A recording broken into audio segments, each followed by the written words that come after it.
Hi guys, welcome back to my channel. In this video I'm going to show you how you can get the custom background in the iPhone's keyboard.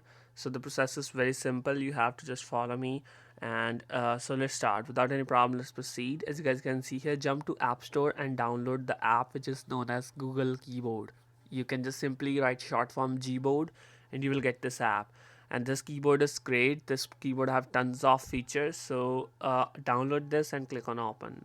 So you will see this interface. Make sure you set this keyboard, you turn this keyboard on, you allow access, right? And whatever the permission it asks, you have to turn on that. Now it have the keyboard settings. Make sure you turn off auto correction. I mean, it totally up to you. Now click on themes, and here you can add your custom backgrounds.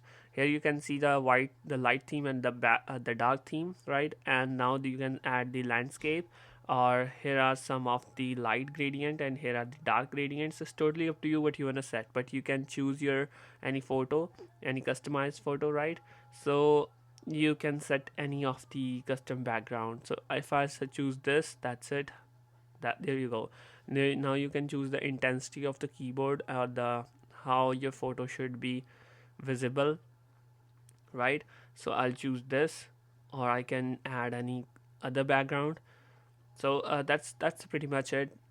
See, I have added these backgrounds here, so I can edit them. So it's totally up to you how you want to set your keyboard. So that's pretty much it. This is the whole simple fix. Hope you guys find this trick helpful. Thanks for watching. Stay tuned. Thank you so much.